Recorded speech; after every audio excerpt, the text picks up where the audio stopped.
Moer Secundus had suffered greatly in recent months. Strange cult activity had blossomed in the underhives, spreading like a cancer through the labyrinthine depths. Citizens reported disturbing dreams of blood and brass. Manufactorum production faltered as workers disappeared or went mad at their stations. The ecclesiarchy preached of divine punishment, while the Adeptus Astartes struggled to maintain order. And now, this. Vex activated his Vox. Control. This is Arbitrator Vex. I have visual confirmation of an impact in Hab Block 17. Request immediate reinforcement and Mechanicus hazard assessment.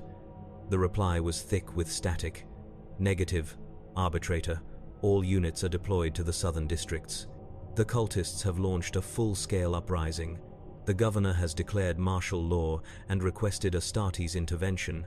Vex cursed under his breath. Of course, the heretics would choose this moment to reveal themselves.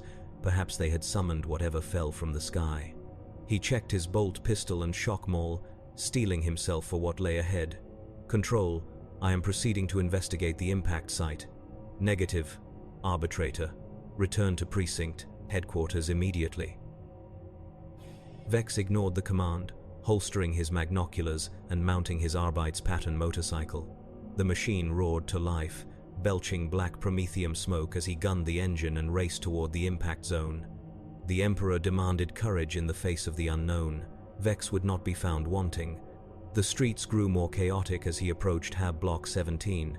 Civilians fled in terror, their faces masks of panic and confusion. Fire suppression systems sprayed ineffectually at burning structures. Through the smoke and fleeing crowds, Vex caught glimpses of figures moving with deliberate purpose toward the impact site. They wore the tattered rags of hivers, but moved with an unnatural synchronicity, cultists. Vex skidded his motorcycle to a halt behind an overturned cargo hauler, drawing his bolt pistol. Whatever had fallen from the sky, the cultists sought it. That alone was reason enough to stop them. The arbitrator crept forward, keeping to cover. The impact had carved a smoking crater into the center of a Hab plaza. Rockcrete and promethium lines had ruptured, filling the air with dust and flames. At the center of the destruction stood a lone figure. Vex raised his magnoculars again, adjusting the focus. The figure wore armor unlike any imperial design he had ever seen. Olive-green plates covered a humanoid form of impossible proportions, too broad and powerful to be an unaugmented human, yet lacking the bulk of an Astartes. A helmet with a transparent visor concealed the being's face, revealing only cold eyes that surveyed the destruction with clinical detachment. But most disturbing were the weapons. The armored figure carried an arsenal that defied categorization. No lasgun or bolter, but brutal, primitive-looking devices of obvious lethal purpose. As Vex watched, the figure checked each weapon with practiced efficiency, like a veteran preparing for war. The cultists emerged from the shadows, dozens of them encircling the crater. They carried makeshift weapons, industrial tools repurposed for violence. Some bore crude symbols carved into their flesh, the mark of Khorne evident even from Vex's position. They approached cautiously, as if drawn to the armored figure yet wary of its purpose. "Blood for the blood god," they chanted, the words carrying across the plaza, "skulls for the skull throne." The armored figure turned slowly, regarding the cultists with eerie stillness. For a moment, silence reigned over the plaza. Then, the slaughter began. The green-armored warrior moved with impossible speed, raising a weapon that roared with mechanical fury. The closest cultists simply disintegrated, their bodies torn apart by a hail of metal projectiles, not las fire or bolt shells, but something more primitive and no less deadly. The cultists charged, howling with bloodlust, but their fervor quickly turned to terror. The warrior tore through their ranks without hesitation or mercy. When one weapon ran dry, another appeared in his hands as if by sorcery.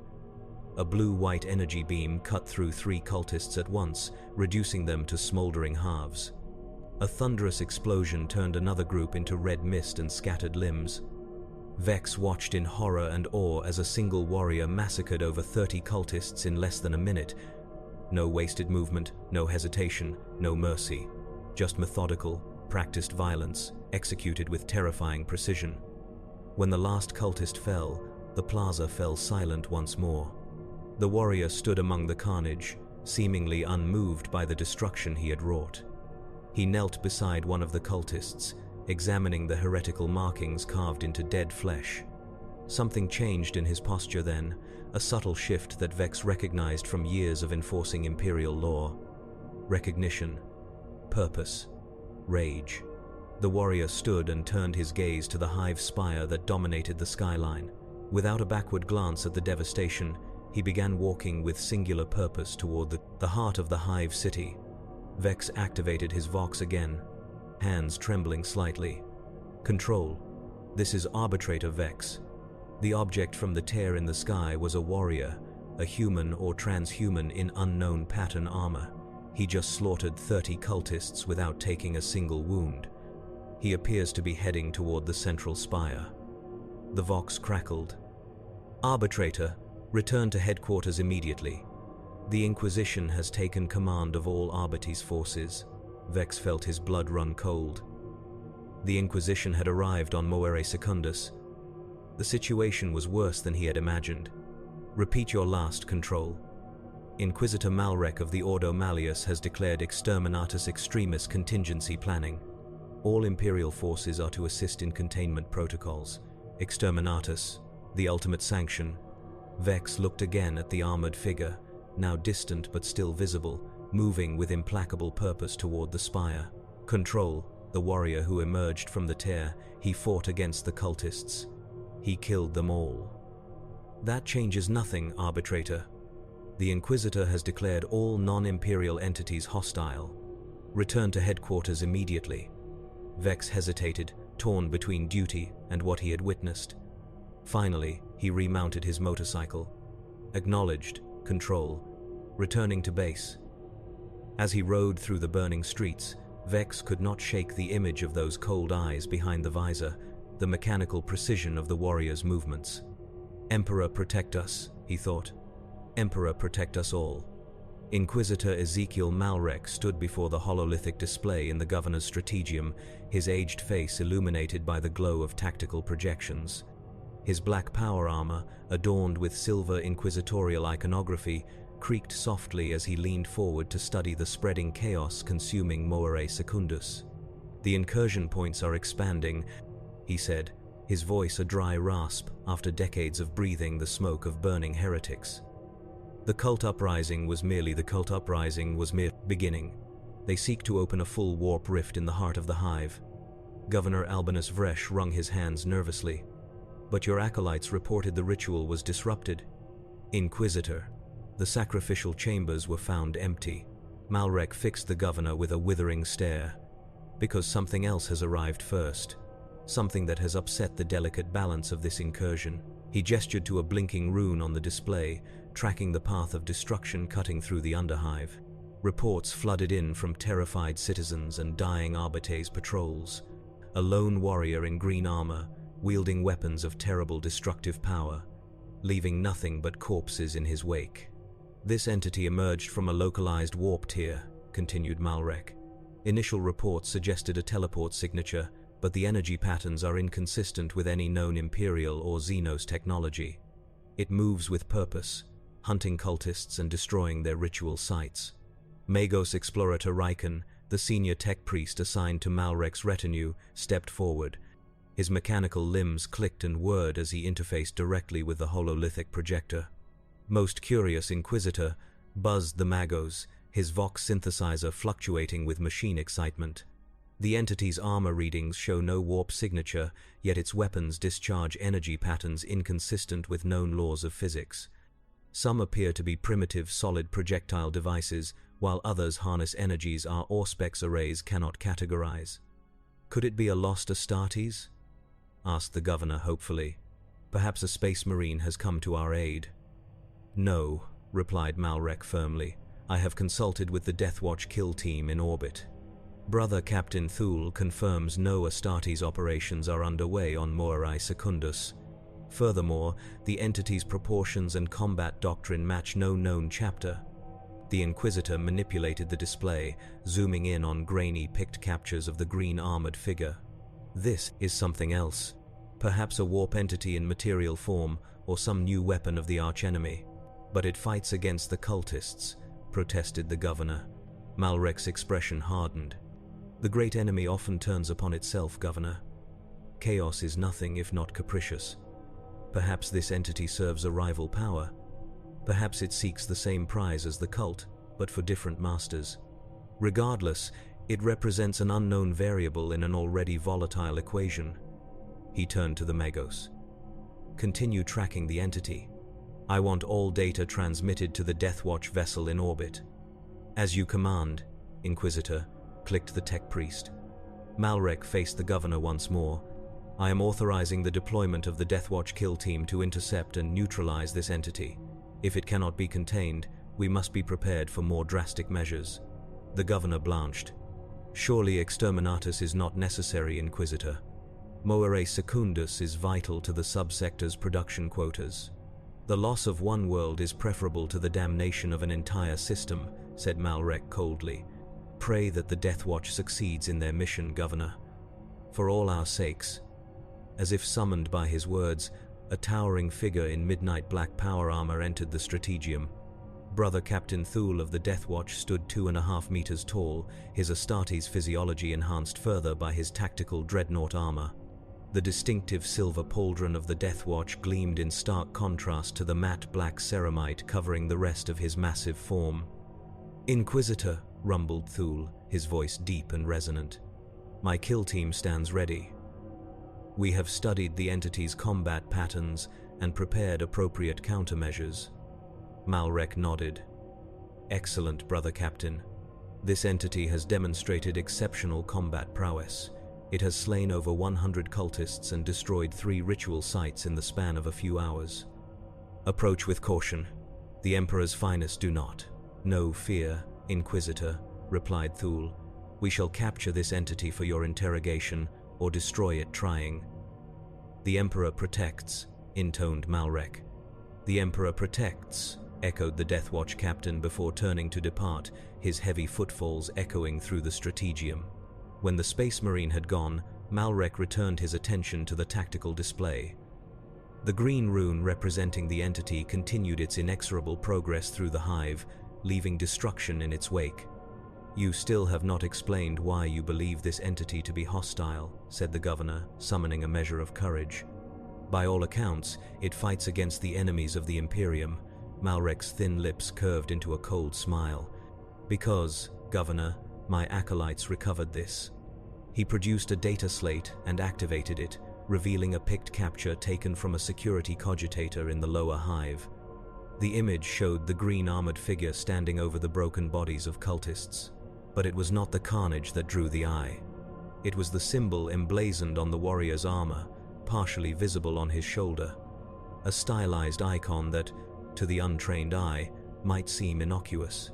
But to an inquisitor of the Ordo Malleus, its significance was unmistakable. This symbol resembles iconography associated with certain chaos entities, explained Malrek. Specifically, those aligned with the blood god. The governor stared at the image, his face draining of color. But that makes no sense. Why would a servant of Khorne slaughter the very cultists who worship his master? Malrek's eyes gleamed with zealous certainty. Perhaps it seeks to claim their skulls for itself. Perhaps it serves a rival aspect of the blood god. The ways of chaos are beyond mortal comprehension, Governor. That is why the Inquisition exists. To face the incomprehensible and excise it from the Emperor's realm. He shut off the data slate, plunging the symbol back into darkness. Whatever this entity is, wherever it came from, it does not belong in the Emperor's Imperium, and I shall see it destroyed. The Doomslayer moved through the underhive with singular purpose. This place was not hell, but it carried the same stench of corruption, the same taint of demonic presence. Different symbols, different chants, but the essence remained the same: humanity corrupted, reality warped, the weak preyed upon by the strong. He had killed dozens since his arrival. Cultists mostly, their bodies marked with crude symbols of devotion to entities that reeked of familiar evil. They died easily, their mortal frames no match for his weapons or his fury. Their blood-crazed attacks reminded him of the possessed he had slaughtered across countless dimensions. Different vessels, same essence. The Slayer paused at an intersection of rusted corridors, the air thick with chemical runoff and human misery. His helmet systems analyzed the environment, highlighting traces of unusual energy signatures, similar to Argent energy, but different, corrupted, unstable. He followed the strongest reading, moving deeper into the labyrinth of abandoned habitation blocks. A wall of corroded metal blocked his path. Without hesitation, he raised his super shotgun and fired both barrels. The wall disintegrated, revealing a chamber beyond. The Slayer stepped through the breach. The room had been transformed into a shrine to violence. Human remains hung from rusted hooks, their blood collected in crude vessels below. Symbols covered the walls, painted in bodily fluids. At the center stood an altar, and upon it, a pulsing orb of malevolent crimson energy. The Slayer recognized its purpose immediately, a portal, a gateway for demonic invasion. Different in form from those he had seen before, but identical in function. He stepped forward, intent on destroying it. A chittering sound from above was his only warning. The Slayer rolled sideways as a creature dropped from the ceiling, humanoid but twisted, its flesh rippling with unnatural musculature. Bony protrusions erupted from its skin in grotesque patterns. Its face was a nightmare of too many eyes and too many teeth. It howled, a sound that carried the madness of dimensions beyond mortal comprehension. Not a demon from his hell, but something equally corrupt. The Slayer did not hesitate. He switched to his heavy cannon and opened fire. The creature moved with unnatural speed, leaping and bounding across the walls and ceiling. The Slayer tracked its movements, his aim unerring. Explosive rounds tore chunks from the creature's flesh, but it continued its frenzied attack, regenerating even as it suffered grievous wounds. The Slayer switched tactics. As the creature lunged, he sidestepped and drew his chainsaw in one fluid motion. The toothed blade roared to life, biting deep into corrupted flesh. The creature shrieked as the chainsaw tore through its torso, spewing ichor and viscera across the chamber floor. Even bisected, the creature continued to thrash and claw at the Slayer. He finished it with his super shotgun, the point-blank blast obliterating what remained of its head and upper body. Silence returned to the chamber. The Slayer turned his attention back to the pulsing orb. He approached cautiously, recognizing the danger it represented. His armor's systems registered increasing energy fluctuations as he neared the altar. The orb seemed to respond to his presence, its crimson glow intensifying. The Slayer reached for it, intending to crush it or contain it. Before he could touch it, the orb pulsed violently. A shockwave of corrupted energy filled the chamber, washing over the Slayer's armor. Warning indicators flashed across his visor. His armor's systems struggled to repel the invasive energy. For a moment, his vision filled with crimson light. Then came the whispers. Voices speaking in languages he did not know, yet somehow understood. Blood, skulls, throne, glory, strength, war. The Slayer had heard such whispers. Before, in the depths of hell and beyond, the voices of entities that fed on violence and suffering, that sought to corrupt and control. His response was the same as it had always been. Rage. Pure, focused, and absolute. The Slayer roared, a sound inaudible outside his helmet but deafening within. His fury burned away the whispers, scorched the corruption, attempting to seep into his mind. His armor's runes flared with protective energy, systems recalibrating to resist this new form of attack. The orb pulsed again, more frantically now. The Slayer grabbed it, feeling the corrupted energy trying to burn through his gauntlets. He squeezed, channeling his rage into physical force. The orb shattered with a sound like a dying scream. A final pulse of energy erupted outward, then dissipated. Where the orb had been, only crystalline fragments remained, already turning to ash. The Slayer examined the fragments, confirming the portal's destruction. Another demonic incursion halted. But this was just one shrine, one potential gateway. His helmet's systems continued to detect similar energy signatures throughout the massive hive structure. More shrines, more portals, more demons to kill. He reloaded his weapons methodically, preparing for the battles ahead. Whatever this place was, whatever dimension or reality he had been cast into, his purpose remained unchanged. He would find the source of the corruption and destroy it. He would hunt every demon, break every altar, close every portal. The Slayer moved on, leaving the desecrated shrine behind. As he stepped into the corridor, his helmet sensors detected movement ahead. Multiple targets, approaching with disciplined precision. Not the frenzied advance of cultists or demons, but the measured approach of trained warriors. The Slayer readied his heavy cannon. Whatever came, he would face it as he had faced every other threat across countless dimensions, with unrelenting fury. Brother Captain Thule led his kill team through the Underhive, their Astartes senses alert for any sign of their quarry. 5 of the Emperor's finest warriors, drawn from different chapters but united in purpose under the aegis of the Death Watch.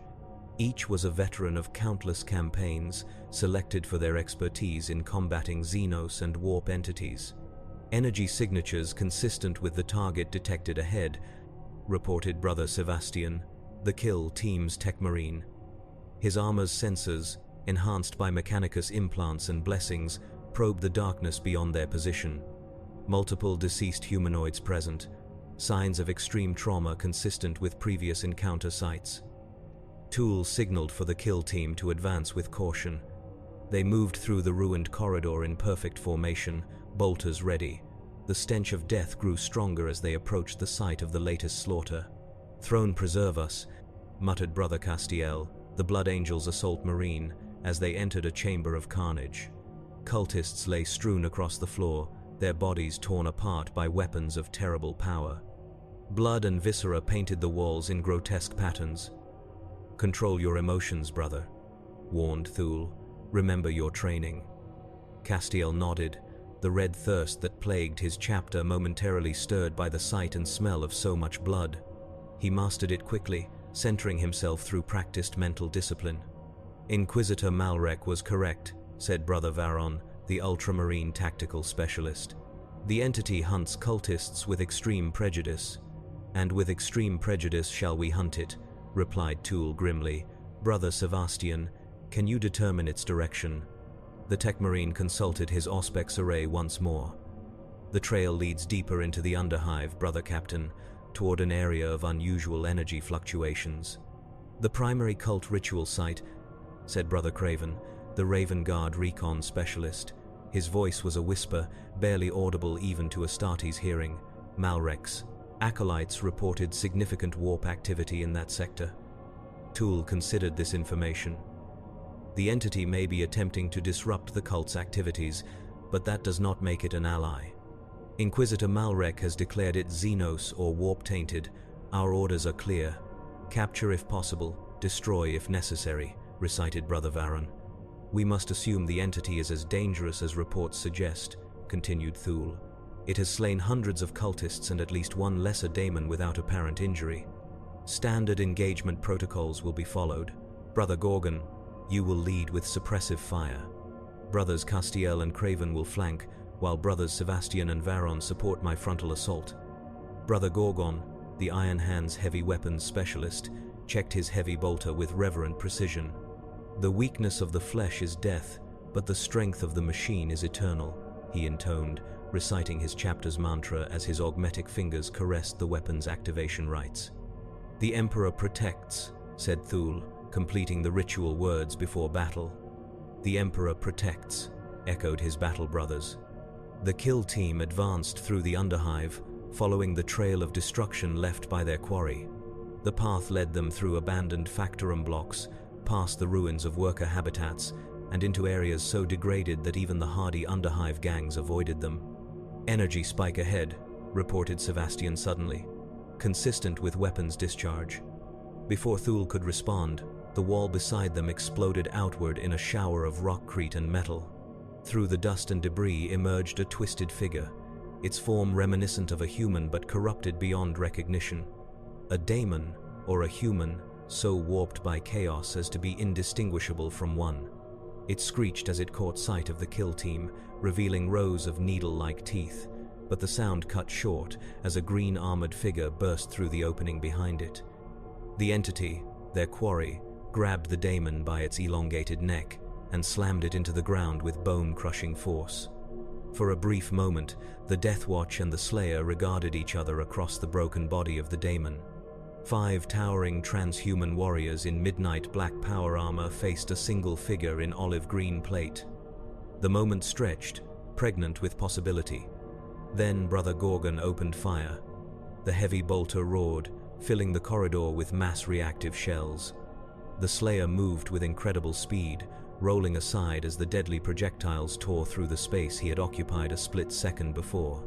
He came up firing, his own weapon spitting a stream of high-velocity rounds that sparked off the Astartes' power armor. "Spread out," ordered Thule over the kill, Teams Vox. "Contain and suppress." The Space Marines moved with practiced efficiency, creating a firing perimeter around the Slayer. Bolt rounds filled the air, but their quarry proved unnaturally agile, weaving between the streams of fire with inhuman precision. The Slayer switched weapons, raising a device that momentarily confused the Death Watch's targeting systems. A green burst of energy erupted from the barrel, striking Brother Varon square in the chest. The Ultramarine staggered backward, his power armor's systems flickering as the strange energy played across its surface. "Unknown energy weapon," reported Sebastian. "Disrupting power armor machine spirits. Recommend caution." Thule drew his power sword, its blade crackling with disruptive energy. "Brother Castiel, with me." Close combat engagement. The Blood Angel's assault marine ignited his jump pack, launching himself toward the Slayer with twin lightning claws extended. Thule charged forward, power sword raised. The rest of the kill team adjusted their fire to avoid their brothers, maintaining suppressive volleys to limit the Slayer's mobility. The Slayer met the assault head-on. As Castiel descended, the Slayer sidestepped with preternatural speed and grabbed the Astartes' jump pack. Using the Blood Angel's own momentum, he slammed the Space Marine into the ground with shocking force, ceramite cracking against rockcrete. Thule reached the Slayer a moment later, his power sword arcing down in a killing blow. The Slayer raised his arm, blocking the strike with a forearm guard that somehow resisted the disruptive field of the power weapon. With his free hand, the Slayer delivered a punch to Thule's chest that sent the Terminator-armored captain sliding backward several meters. "Thrown," gasped Varon, his systems recovering from the energy weapon's effects. "Its strength rivals our own." Castiel rose from the ground, his armor dented but functional. He engaged the Slayer in close combat, lightning claws slashing with transhuman speed. The Slayer matched him blow for blow, dodging what he could not block and countering with devastating strikes of his own. Gorgon and Sebastian continued firing, seeking openings that would not endanger their battle brother. Craven had disappeared into the shadows, moving to find an advantageous position for a precision strike. The Slayer broke free from Castiel, leaping backward to create distance. He raised his arm, and a blade of crackling energy extended from his gauntlet. With a single fluid motion, he slashed through a support column beside him. The ceiling above groaned ominously. "Fall back!" shouted Thule, recognizing the danger. Structural collapse imminent. The kill team retreated as the ceiling came down, massive chunks of rockcrete and metal separating them from their quarry. Through the dust and debris, they caught a final glimpse of the green-armored figure turning away, continuing its hunt deeper into the underhive. "Brother Sebastian, status report," demanded Thule as the dust settled. The Tech Marine consulted his Auspex array. "Minor damage to all armor systems. Brother Castiel's left pauldron has suffered moderate structural compromise. My own Auspex systems are operating at reduced efficiency. The entity has resumed its previous course toward the ritual site." Thule slammed his power fist into a nearby wall, leaving a crater in the rockcrete. "Unacceptable. We underestimated its capabilities." "It moves like no human I have ever encountered," said Castiel, examining the damage to his armor. "Yet it lacks the warp taint of a daemon." "Perhaps it is both," suggested Varon, "or neither. The Ordo Malleus has documented entities that defy easy categorization." Brother Craven emerged from the shadows, his armor's stealth systems powering down. "I placed a tracker on the entity during the engagement, Brother Captain. We can follow at a safe distance and study its methods before our next attempt."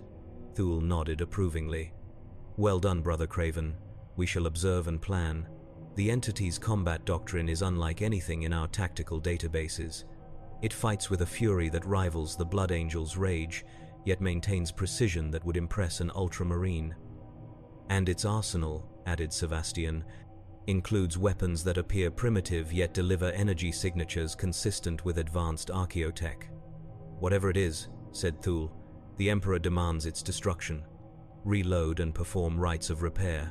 We move out in 5 minutes. As the kill team prepared for pursuit, Thule activated his Vox link to Inquisitor Malrek. Inquisitor, this is Brother Captain Thule. Initial engagement with the entity was unsuccessful. It possesses combat abilities beyond our projections. Malrek's voice crackled through the Vox. Disappointing, Brother Captain, but not unexpected.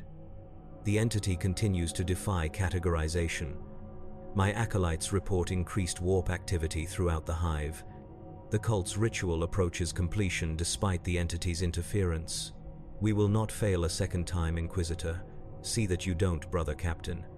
If the entity cannot be contained, and the cult succeeds in opening a warp rift, I will have no choice but to recommend Exterminatus.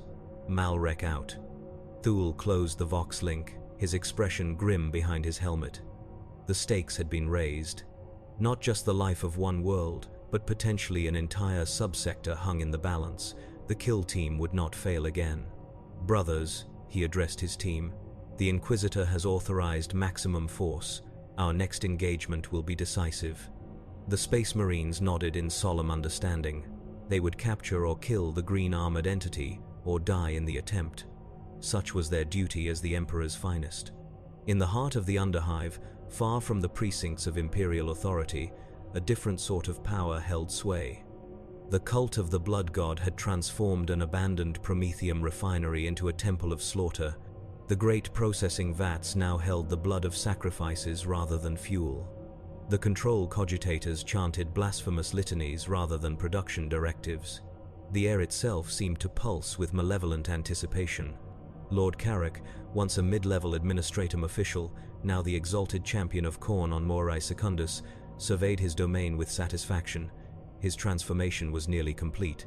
What had begun as a human body was now a vessel of chaos, swollen with unnatural muscle and adorned with brass armor that had grown from his very flesh. His face retained a semblance of humanity, but his eyes burned with the fires of the warp. The ritual nears completion, he growled, his voice distorted by a throat no longer fully human. Soon, the veil will thin enough for our masters chosen to step through. Beside him stood Sorcerer Malachi, his presence an irony in a cult dedicated to a god who despised magic users. But pragmatism sometimes overruled dogma, even among the followers of the Blood God. Malachi's robes rippled with energies that hurt the eye to behold, his staff topped with a crystal that pulsed in rhythm with the great ritual circle inscribed on the refinery. For something interferes, said Malachi, his voice oddly musical despite the gravity of his words. Our outer shrines have been desecrated. The conduits of power are failing. Carrick snarled, spittle flecking his distended jaw. The Imperium's dogs snap at our heels. It matters not. We have sacrificed thousands to reach this point. The blood tide rises. This is not the work of the Imperium, insisted Malachi. Something else hunts in the darkness. Something that knows our kind all too well. The sorcerer gestured to the crystal atop his staff. Within its facets, images formed and dissolved. A green-armored figure moving through the Underhive. Cultists falling before its onslaught. Shrines shattered and desecrated. Carrick's rage built as he watched the destruction of his cult's work. What manner of Imperial dog is this? Not Imperial, said Malachi. Look closer. The crystal's image focused on the symbol adorning the warrior's armor. Carrick's eyes widened in recognition and fury. Impossible, he snarled. That mark belongs to legend. To another reality entirely. And yet, here he is, replied Malachi. The Slayer, the doom of our kind across dimensions. He has somehow crossed the barriers between worlds. Carrick smashed his fist into a nearby control panel, crushing it to scrap. It changes nothing. The ritual is too far advanced to stop now. If this slayer wishes to die in our reality, I shall personally send him screaming back to his own hell. Do not underestimate him, warned Malachi. The legends speak of his eternal crusade against the blood god's legions in another realm. He is anathema to our kind. Carrick laughed, a sound like metal grinding against stone. I am ascended sorcerer, nearly a daemon prince in my own right. Let him come. I will offer his skull to Khorne personally. Malachi said nothing more, but doubt clouded his warp-touched mind. He turned his attention back to the ritual, chanting words that burned the air and caused the mortal cultists nearby to bleed from their eyes and ears.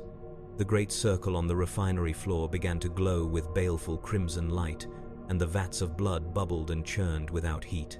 Prepare the final sacrifices, ordered Carrick to his lieutenants, and double the guards. Nothing must interrupt the ritual now. As his underlings rushed to obey, Carrick lifted his massive chain axe, a weapon that throbbed with dark energy and screamed for blood even when idle. He would be ready when the Slayer came, ready to prove himself worthy of his god's favor. The Slayer moved methodically through the underhive, following the increasing concentration of demonic energy.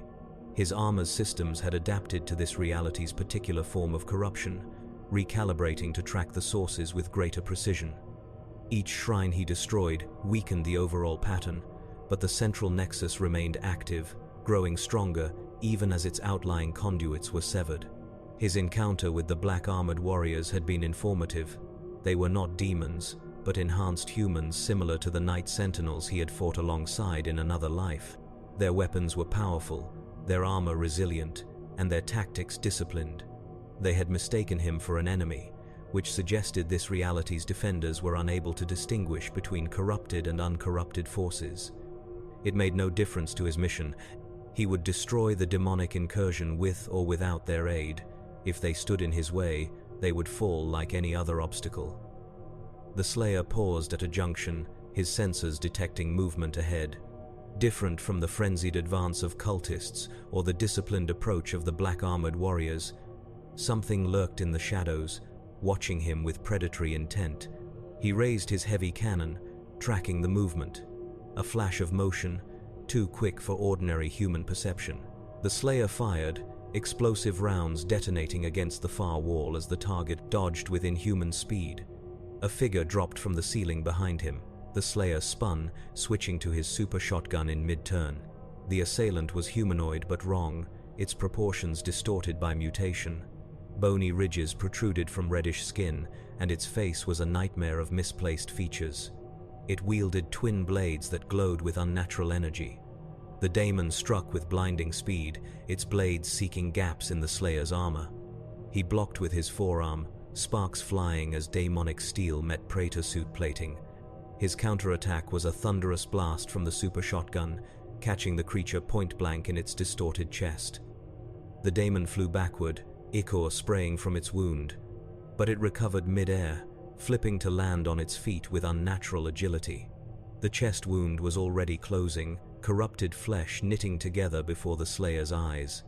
The creature chittered something in a language the Slayer didn't understand, but the meaning was clear enough. Challenge, mockery, hatred. The Slayer responded as he always did, with violence. He charged forward, switching to his plasma rifle. A stream of energy bolts struck the daemon, causing it to shriek in pain and fury. It moved to evade, darting between the support columns of the underhive corridor with preternatural speed. The Slayer anticipated its path, firing not at the daemon but at the column it was approaching. The structure exploded, showering the area with debris. The daemon faltered, momentarily disoriented by the destruction of its intended cover. A moment was all the Slayer needed. He closed the distance in an instant, grabbing the creature by its elongated throat. His grip was unbreakable, powered by rage that had fueled him across countless battles. The daemon slashed frantically with its energy blades, scoring lines across the Slayer's armor but failing to penetrate its defenses. The Slayer slammed the creature against the floor, then the wall, then the ceiling in a brutal sequence of impacts that would have killed any mortal being instantly. The daemon's body broke and reformed repeatedly, its regenerative abilities struggling to keep pace with the destruction being inflicted upon it. Finally, the Slayer pinned it against a wall, one hand still crushing its throat. With his free hand, he drew the crucible, its energy blade igniting with a sound like a dying star. The daemon's eyes widened in recognition and, for the first time, fear. The energy blade plunged into the daemon's chest, severing whatever passed for its heart. The creature convulsed, its regeneration faltering as the crucible's unique energy disrupted its warp-spawned biology. The Slayer twisted the blade, ensuring total destruction of the creature's core. When he withdrew the crucible, the daemon did not regenerate. Its body began to dissolve, returning to the immaterial realm from which it had been summoned. Soon, nothing remained but a smear of rapidly evaporating ichor. The Slayer deactivated the crucible and continued his advance, untroubled by the encounter. Such lesser demons were merely obstacles, distractions from his true purpose. His helmet's systems indicated the central nexus of corruption lay just ahead, beyond a massive bulkhead door that had once sealed off the refinery's most dangerous processes. Now it sealed in something far more dangerous. The door was reinforced steel, designed to contain industrial explosions. Under normal circumstances, it would have required specialized equipment or authorization codes to open. The Slayer had neither. He did, however, have his BFG 9000. The weapon hummed to life in his hands, drawing power from his suit's reserves. Green energy coalesced around the barrel, building to critical mass. The Slayer took aim at the center of the bulkhead and fired. The resulting explosion turned the reinforced door into superheated fragments that ricocheted throughout the antechamber. Through the smoke and debris, the Slayer strode into the heart of corruption that pulsed beyond. Inquisitor Malrek watched the tactical display with growing concern. The entity had destroyed the final barrier protecting the central ritual site. Meanwhile, the Deathwatch kill team was still several minutes away, delayed by bands of frenzied cultists throwing themselves into the Space Marine's path. "We are running out of time," he said grimly. "Magos Riken, what is the status of the warp fluctuations?" The tech priest's mechanical limbs whirred as he consulted his instruments. "Critical threshold approaching, Inquisitor. The rituals have weakened the barrier between materium and immaterium significantly. I estimate complete breach within 20 minutes if the central ritual is not disrupted." Malrek turned to his senior acolyte, a grim-faced woman whose body bore the scars of decades in inquisitorial service. "Interrogator Vale, prepare the astropathic message for the fleet. If the Deathwatch fails to neutralize both the entity and the cult within 15 minutes, we must assume the worst. Exterminatus protocols will be initiated." "Yes, Inquisitor," replied Vale, her expression carefully neutral despite the weight of the order she had been given. The death sentence for an entire world. Malrek returned his attention to the display, watching the green rune that represented the entity entering the central chamber. Now we will see its true purpose. On another screen, picked feeds from servo skulls showed the Deathwatch kill team fighting through the last bands of cultists blocking their path. Brother Captain Thule led from the front, his power sword cleaving through corrupted flesh with righteous fury. The rest of the kill team moved with the precision of living weapons, each space marine worth 100 ordinary soldiers, but they were still too far away. Whatever confrontation awaited in the ritual chamber, the entity would face it alone. "Magos," said Malrek, "can you enhance the feed from the ritual chamber? I want to see what happens when the entity confronts the cult leadership." "I shall attempt to redirect a servo skull, Inquisitor," replied the tech priest. "However, warp interference is significant in that area. Image quality may be compromised." Malrek nodded. "Do what you can. I need to observe this encounter." As the Magos worked to establish a visual link to the ritual chamber, Malrek reflected on the strange turn of events. When he had first arrived on Moer Secundus, the situation had seemed straightforward. A cult uprising, a potential warp incursion, the need for swift and decisive inquisitorial intervention. Then the entity had fallen from the sky, and everything had changed. It hunted cultists with relentless efficiency, destroyed their shrines, and slew their daemons. Actions that, on the surface, aligned with imperial interests, yet its origin, its nature, its very presence reeked of heresy and threat. "Feed established, Inquisitor. announced the Magos, though the quality is poor. The central display flickered, showing a grainy, distorted image of the ritual chamber. The great processing vats, now filled with blood. The blasphemous symbols inscribed on the floor, glowing with malevolent light.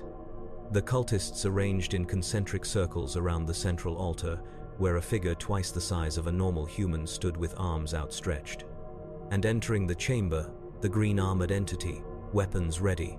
"Record everything," ordered Malrek. "This may be the only opportunity we have to observe the entity's true purpose." Lord Carrick felt the intruder's arrival before he saw it. The warp energies flowing through his mutated body rippled with disturbance as the bulkhead door exploded inward. He turned from the ritual circle, his massive chain axe roaring to life in anticipation. "The legendary Slayer graces us with his presence," he said, his voice booming across the chamber. "How fortunate that you arrived just in time to witness our triumph." The Slayer stepped through the smoke and debris, weapons ready. His helmet scanned the chamber, assessing threats and prioritizing targets. The central figure, clearly the leader, registered as a major threat. The robed figure beside him, manipulating some form of energy, represented a secondary danger. The cultists arranged around the ritual circle were merely obstacles, but it was the circle itself that demanded immediate attention. The Slayer's systems recognized the pattern, different in specific design but identical in purpose to those he had encountered before. A portal, a gateway for demonic invasion. "Your arrival was prophesied, you know," continued Carrick, taking a step forward. His massive form towered over the cultists around him, brass armor fused with corrupted flesh. Though not in this exact form, the Blood God has many names across many realities and many enemies. The Slayer didn't respond. Words were meaningless. He raised his heavy cannon and opened fire.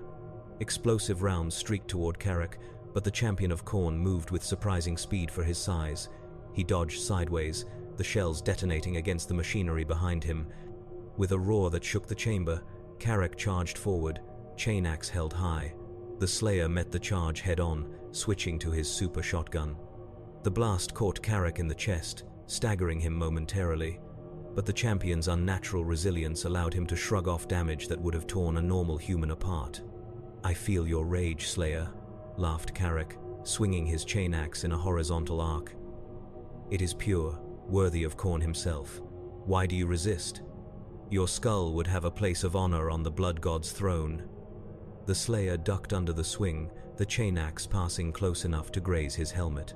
He countered with an uppercut that connected with Carrick's jaw, the force of the blow lifting the massive champion off his feet.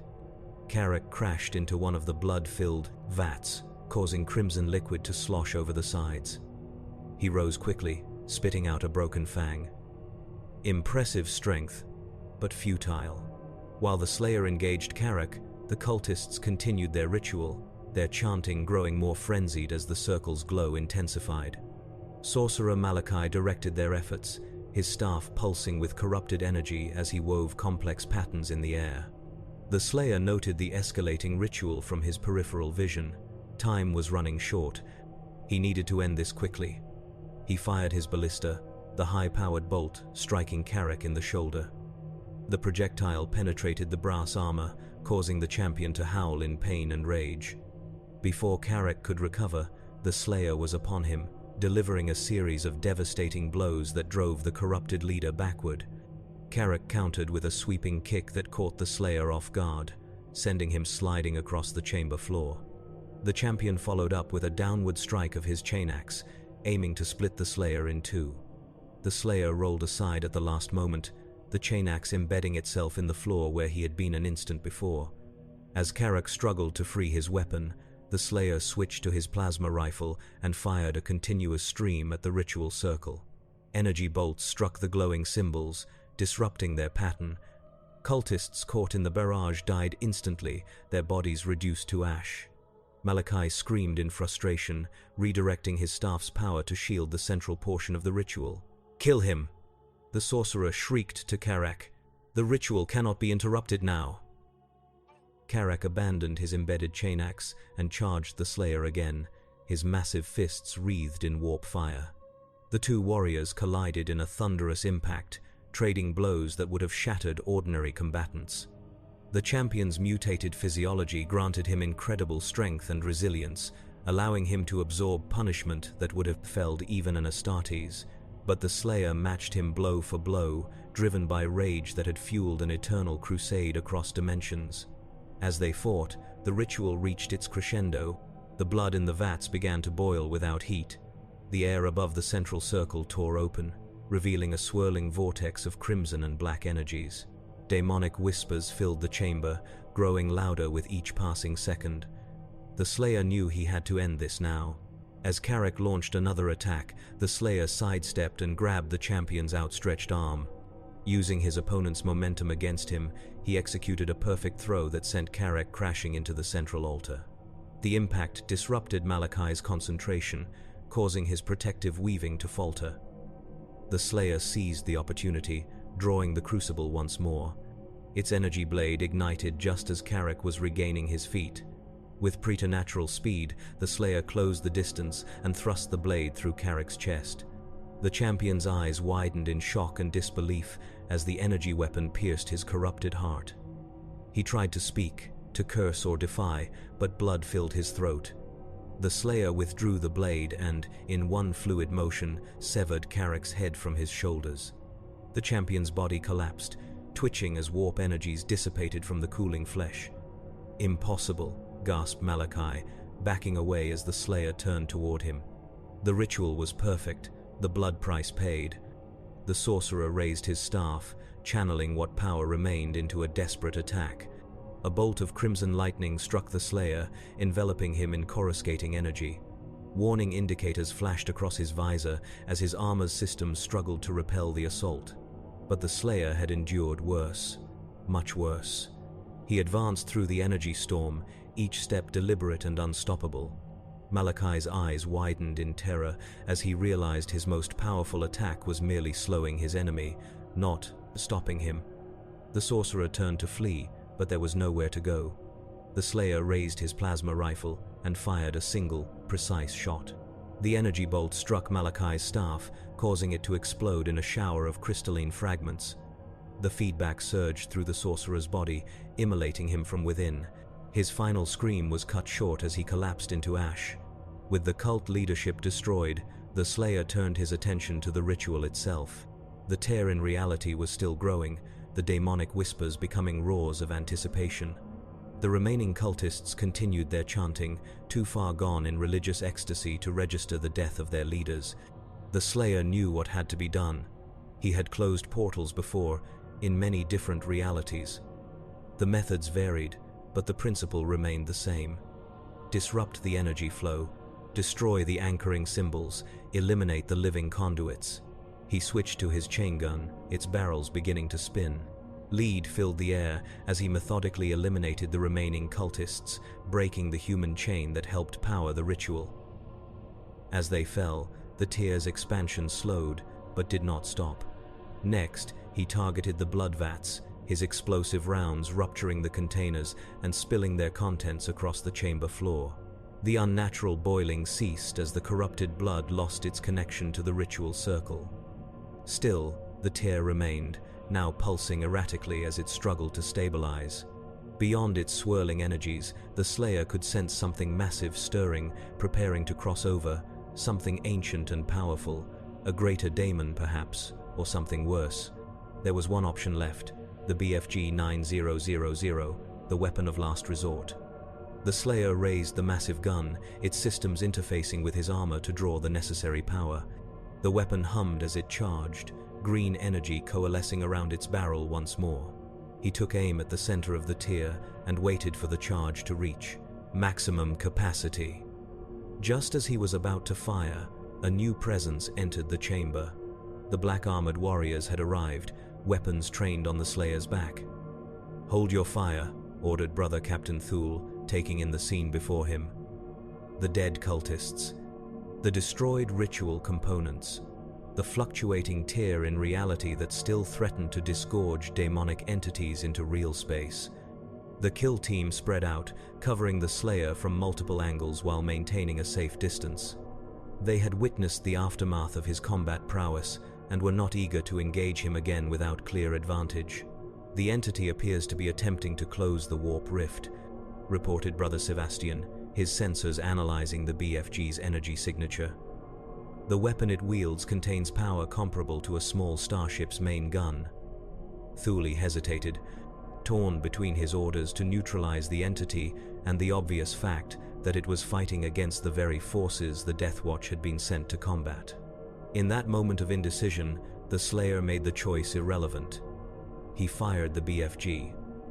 The green energy projectile streaked into the tier, disappearing into its swirling depths. For a moment, nothing happened. Then, a shockwave of verdant fire erupted from within the rift, causing it to convulse violently.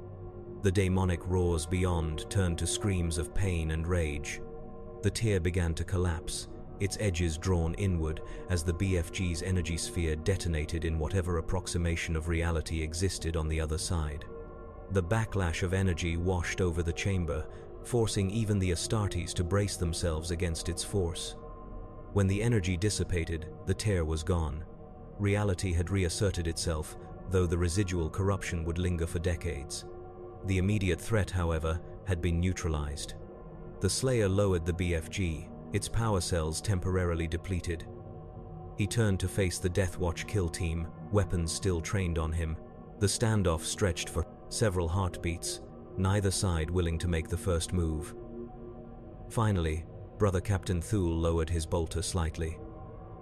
"Entity," he said, his vox-amplified voice echoing in the chamber. "You have fought against the forces of chaos this day. Explain your purpose and origin." The Slayer remained silent, his posture neither threatening nor submissive. He had no interest in explanations or justifications. His purpose was eternal and unchanging: to hunt demons wherever they might be found, to stop their incursions, to make them pay for their transgressions against humanity across all dimensions. Before the situation could resolve itself, a new energy signature manifested in the chamber. Not the corrupted crimson of a warp tear, but a swirling vortex of emerald light, similar to the one that had brought the Slayer to this reality. The Slayer recognized it immediately: a dimensional rift, a way back to his eternal crusade across the multiversal hell he had been navigating before his unexpected arrival in this reality. The Fortress of Doom's systems had found him, locked onto his position across dimensional barriers. "The entity is attempting to open another portal," warned Brother Sebastian, his Auspex array tracking the energy fluctuations. Unknown pattern, but similar to its arrival signature. "Stop it," ordered Tool, raising his bolter once more. "In the name of the God Emperor, stand down." The Slayer ignored the command, taking a step toward the dimensional rift. His work in this reality was done. The demonic incursion had been halted. Other hells awaited his attention. "Fire," commanded Tool. Bolt rounds streaked toward the Slayer, but the dimensional rift expanded at that exact moment, enveloping him in emerald light. The projectiles passed through empty air as the Slayer vanished, drawn back to his own eternal war across dimensions. The Death Watch kill team lowered their weapons, staring at the space where the entity had been. "Throne," muttered Brother Castiel. "What was that?" "Unknown," replied Tool, "but it fought against the ruinous powers with a fury I have seldom witnessed. Perhaps it was not our enemy after all." "The Inquisitor will want a full report," said Brother Varon. Thule nodded grimly. "And he shall have it. Though I doubt even the Ordo Malleus has answers regarding what we witnessed today." Inquisitor Malrek stood before the High Lords of Terror, his aged face impassive as he delivered his report on the events of Moer Secundus. The Grand Chamber was silent save for his voice, the assembled masters of the Imperium listening with varying degrees of interest and skepticism. "The entity departed as mysteriously as it arrived," concluded Malrek. "The cult was destroyed, the warp incursion halted. Moer Secundus remains a productive Imperial world, though I have left a contingent of acolytes to monitor for any residual corruption." Lord Militant Hectorus Carmine leaned forward. "And you believe this entity, this Slayer, may return?" Malrek chose his words carefully. The dimensional rift that claimed him appeared to be controlled, deliberate. It suggests a level of technology or warpcraft beyond our current understanding. If the entity can traverse dimensions at will, then yes, it may return. Should we consider it a threat? Asked the Lord Inquisitor, his face hidden behind a golden mask. It fought against the forces of chaos with singular purpose, replied Malrek. In that specific instance, its goals aligned with our own, but it answered to no imperial authority, followed no recognizable doctrine. It was not human, though it wore the shape of a man. Such beings are unpredictable, dangerous. Yet you did not execute the exterminatus option, noted the master of the administratum, his tone neutral but his implication clear. Malrek straightened. The threat was neutralized, the world saved. Exterminatus is the last resort, not the first. The Imperium cannot afford to lose productive worlds without absolute necessity. The Lord Inquisitor nodded slightly, approving of the answer. And what of the symbol you reported, the one that resembled chaos iconography?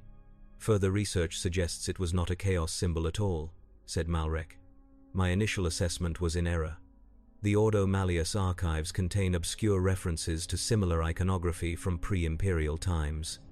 A warning sign, denoting great danger. A warning to whom? Asked Carmine. Malrek's thin lips curved into a cold smile. To the daemons, Lord Militant. To the daemons. The High Lords exchanged glances, processing this information. Finally, the Lord Inquisitor spoke again. Your report will be sealed in the Ordo Malleus archives, Inquisitor Malrek. If this entity returns to Imperial space, you will be notified immediately. Until then, consider the matter closed. Malrek bowed slightly. As you command, my lords. As he turned to leave the chamber, Malrek reflected on what he had witnessed through the grainy picked feed. The entity's combat prowess, its single-minded determination, its arsenal of weapons that defied categorization.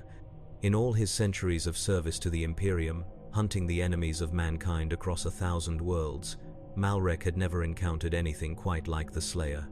A being of pure, focused rage, channeled not into mindless destruction but precise, calculated violence against the forces of chaos. Perhaps, thought Malrek, in a galaxy beset by enemies on all sides, there was room for such an ally, unpredictable though it might be. The eternal war against the ruinous powers demanded strange bedfellows at times, or perhaps the entity represented a new threat, one that simply had not revealed its true nature yet. The Imperium had been betrayed before by those who seemed to share common cause. Either way, Malrek would be ready when the Slayer returned, as he always was, for in the grim darkness of the far future, vigilance was the only currency that truly mattered. The Doomslayer's saga in the 41st millennium had ended, for now. But across dimensions, across realities, his eternal crusade continued. Demons trembled at his coming, no matter what names they bore or what gods they served. And somewhere in the swirling chaos of the warp, the Blood God added a new name to his list of enemies. A mortal who defied immortality, a warrior who challenged gods, the Doomslayer, the Unchained Predator, the Hellwalker, rip and tear until it is done.